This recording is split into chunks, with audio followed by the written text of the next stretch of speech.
এতিয়া আমি যিটো মিত্ৰজোঁটত আৰু তাৰ পিছতে বুজনি দিয়াৰ চেষ্টা ৰমেন্দ্ৰ নাৰায়ণ কলিতাক আৰু ৰমেন্দ্ৰ নাৰায়ণ কলিতাই সেই বুজনিত আশ্বস্ত হ'লনে কি ক'ব বিচাৰে তেওঁ আমি শুনাব বিচাৰিছোঁ এবাৰ ৰমেন্দ্ৰ নাৰায়ণ কলিতাৰ মন্তব্যটো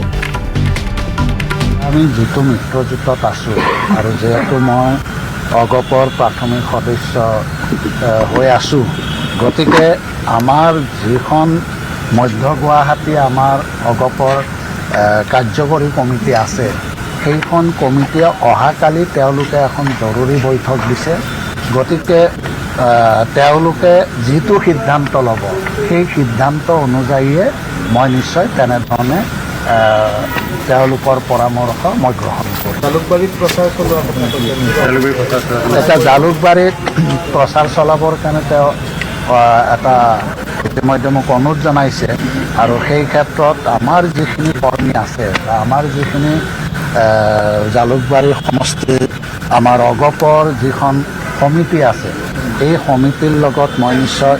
অচিৰে এটা আলোচনা কৰিম আৰু আমাৰ গোটেই যিখিনি বিষয়ববীয়া আছে যিখন কাৰ্যনিৰ্বাহক কমিটি আছে সেইখনৰ লগতো মাননীয় মুখ্যমন্ত্ৰীয়ে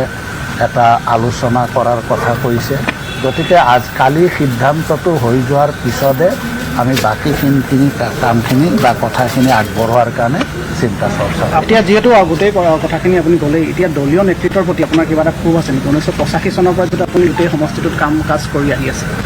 সেইটোতো স্বাভাৱিক কথা ক্ষোভ থাকিবই কাৰণ 1985 চনৰ পৰাই আমি আমাৰ গুৱাহাটী মহানগৰীৰ এটা আসন আমি সদায় আমি প্ৰত্যেকটো নিৰ্বাচনতে আমি পাই আহিছিলোঁ কিন্তু এইবাৰ দুৰ্ভাগ্যজনক কথা পৰিতাপৰ কথা যে গুৱাহাটী মহানগৰীৰ এইবাৰ এটা চিটো আমাৰ নেতৃত্বই ল'ব নোৱাৰিলে তাৰমানে আমাৰ অসম গণ পৰিষদ দলৰ মহানগৰত যিডাল শিপা আছিল আজি এই শিপাডাল উঘালি পেলোৱা হৈছে গতিকে আমাৰ কৰ্মীসকলে এই অন্তৰত যথেষ্ট দুখ পাইছে কিন্তু আমাৰ নেতৃত্বই নিশ্চয় এখন আসন তেওঁলোকে ল'বৰ কাৰণে যিটো প্ৰচেষ্টা ল'ব লাগিছিল মই যিটো জানো তেনেধৰণৰ প্ৰচেষ্টা আমাৰ নেতৃত্বই নল'লে যাৰ কাৰণে আজি আমি আমাৰ গুৱাহাটী মহানগৰীৰ পৰা এখনো আসন পাবৰ কাৰণে সক্ষম নহ'লোঁ মানে আপুনি ক'ব বিচাৰিছে নেতৃত্ব দুৰ্বল মানে নহয় নেতৃত্বইতো মই দুৰ্বল বুলিও নকওঁ কাৰণ নেতৃত্বৰ এইটো এটা দায়িত্ব আছিল এটা কৰ্তব্য আছিল যে গুৱাহাটী মহানগৰ এইখন এখন চিটি উত্তৰ পূৰ্বাঞ্চলৰ দুৱাৰমুখ যদি এই মহানগৰ বা এই উত্তৰ পূৰ্বাঞ্চলৰ দুৱাৰমুখত যদি এখনো আমাৰ অগপৰ যদি এখন আসন নাথাকে আমি যদি এখন ফ্লেগ উৰাব নোৱাৰোঁ তেতিয়াহ'লেতো এইটো আমি কি বুলি ক'ম অস্তিত্বহীনতাত ভুগিছে এতিয়া একচুৱেলি আমি যদি চাওঁ অস্তিত্বহীনতাত ভুগিব লগা অৱস্থাটো হোৱা নাই আজি মধ্য গুৱাহাটী মই মানে 100% ক'ব পাৰোঁ যে আজি যদি আমাক অগপক সেই চিটটো দিলেহেঁতেন তেতিয়াহ'লে আমি এইটো নিশ্চয় আমি জয়ী হ'ব পাৰিলোহেঁতেন এইটো আমাৰ এটা দুৰ্গ আছিল কিন্তু আজি এই দুৰ্গটো সহায় দিয়া হ'ল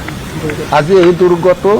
আমাৰ নেতৃত্বই আজি আমাৰ সমষ্টিটোৰ যিটো দুৰ্গ আছিল এই দুৰ্গটো আজি আমাৰ যথেষ্টখিনি দুৰ্বল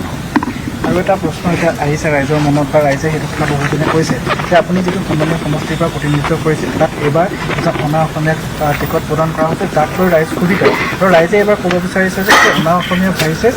এগৰাকী গঠিত যুৱতী তাৰ মাজত গোটেই ৰংখন হ'ব নাই চাওক এই কথাটো মই কি ক'ম এই কথাটো ৰাইজে কৈয়ে আছে আৰু এইটো কিয় হ'ল কেনেকৈ হ'ল এই কথাটো আমাৰ নেতৃত্বক সুধিব লাগিব সামগ্ৰিকভাৱে যিখন তালিকা তাত এদিনতে বিজেপিৰ পৰা অহা মানুহে পালে আৰু বছৰ ধৰি ত্যাগ স্বীকাৰ কৰি আহিছে সেইসকল বঞ্চিত হ'ল আপোনাৰ হিচাপে সেইবিলাকেই আমাৰ কাৰণে দুৰ্ভাগ্যজনক কথা